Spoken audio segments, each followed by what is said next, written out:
Nathan Neal, why do the Eagles, this is a super thanks, by the way, super thanks. Why do the Eagles play 3 of their 4 hardest games outside of the conference at home, where the Cowboys have all 4 away? Seems like BS, in my opinion. It's basically what this comes down to, and I appreciate the super thanks, Neil, and I get why it might feel that way. It comes down to just bad luck of the draw. The NFL sets like the home and away conference schedule stuff years in advance. I mean, you can go to future schedules.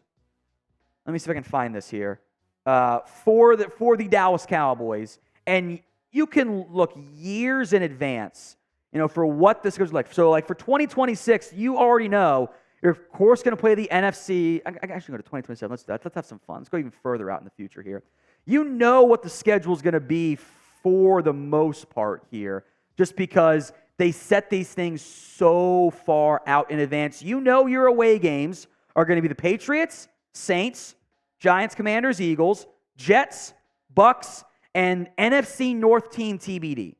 It depends on what team finishes where, but you know that's going to be it, and then you're on the NFC West team TBD. So it's set years in advance.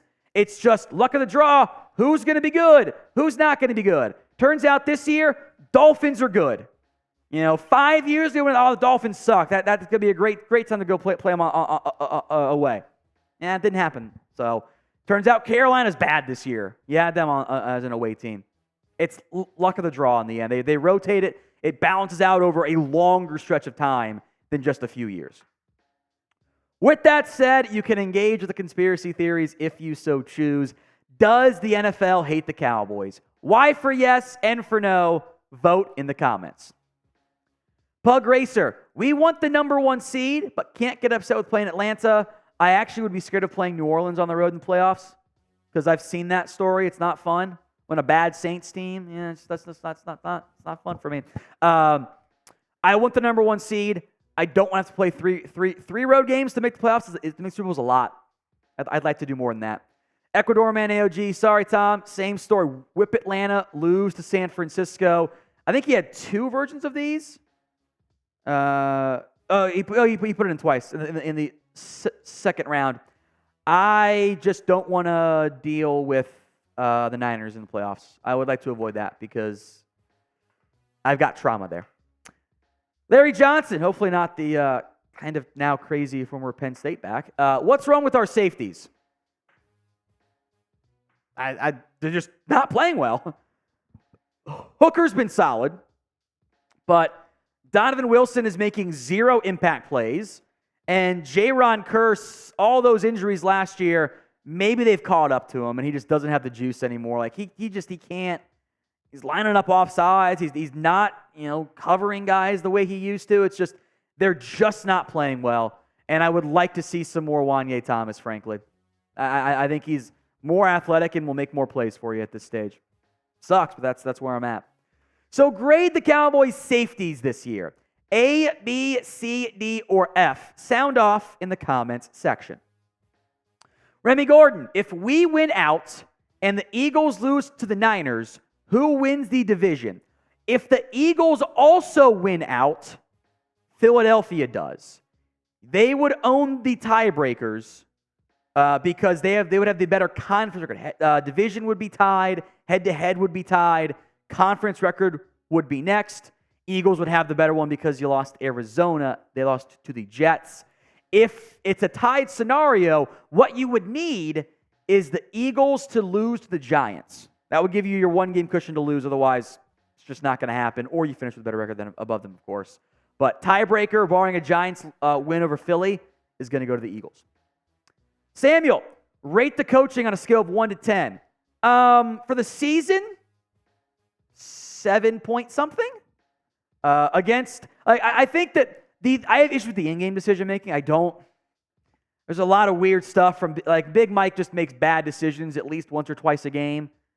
You're really dialing up a double move to Lamb for a touchdown. Do you just need a first down to win? Just run the football. You didn't go for 2.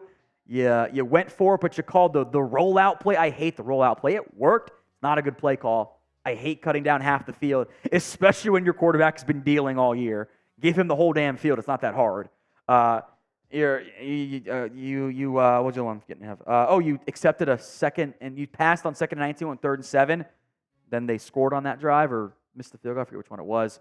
In-game decision-making has been bad. I don't think Dan Quinn called a great game. Again, that's kind of results-based against Seattle, but still. But I'll give them a lot of credit. They adjusted the offense for massive success, and that's a big deal for me. It is. Today's show is made possible by Game Time. You shouldn't have to worry when you're buying tickets to your last-minute event.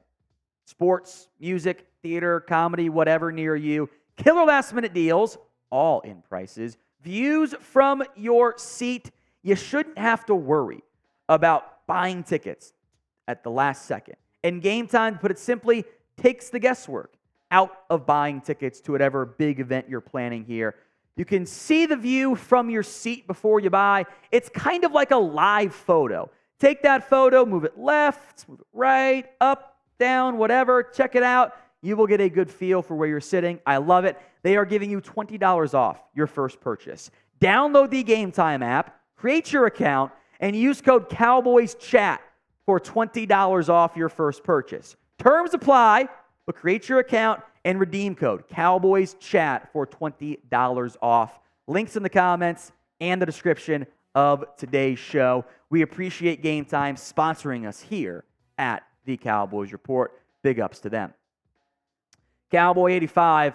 All the good teams made trades at the deadline and free agency this year. Other than Leonard and Ertz, who else is out there that could help us? Nobody. It's not. There's nobody good. Like, Lyle Collins can't even get a second workout with teams. Remember that? He worked out in October, almost 2 months ago. Been crickets since then. There's nobody really out there. Got to bank on your guys here. Taha Ahmed. Oh, this is a good one. Is Dak's level of play sustainable? I don't know. At this level, no. There's no way he has an MVP caliber game every game in the next 5, right? Like that would be just vastly better than even like when Dak's been really good, hasn't been that good. Like I think it has to come back to earth a little bit. The question is how much. Instead of throwing for, 70% completion and 330 yards and, 3 touchdowns a game, does it come back down to like 68% and like 285 and like, 2.4 TDs a game? And in that scenario, does your ground game and does your defense step up enough to kind of help offset it? I think you're going to have Dak play really well for the most part this year. I think there will be one more clunker. I don't know when. I'm scared, but I think there will be one more clunker. Jordan Mitchell. Is Daron Bland still an All-Pro after he was bad against Seattle? You know what's funny? After that game, Bland's Defensive Player of the Year odds went up. I know, right? Guess why? Interceptions. The voters don't watch the game sometimes. Daron Bland did not play well in that game. He did not. Like, he struggled. He kind of rallied himself late at a great interception. He did not play well. Still might not be in an All-Pro because I don't think one bad game should negate what still could be, 16 great ones. So will Bland be an All-Pro? 1 for yes, 2 for no. Sound off in the comments section. Remy again. What is the likelihood the Eagles lose one of the Giants games? Maybe 10%. Maybe. We might be pushing it a little bit from that perspective. It's going to be asking a lot there. Leroy Pearson Jr. Can we build off this comeback win for the remainder of the season?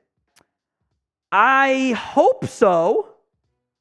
If they do look back and go, that was a big game. It built some confidence in them. Hopefully it continues. I'm a little bit anxious still. I think most of us fairly are. If you guys want more Cowboys videos, hit that sub button. We will have them for you pretty much every single day. We're averaging like 1.75 this season. Makes it super fun. All right, last one here from Taha Ahmed for this mailbag. More to come. Updated season record predictions. What was yours through now? I can go back and look. I think I had them at 8 wins right now instead of 9. I had them finishing, I think, with 11 wins. I think I'm going to give them at least 12 wins. And that's, I think, is going to be the wild card in the end. Good question, though, Todd. You guys can get your record predictions in the comments section right now.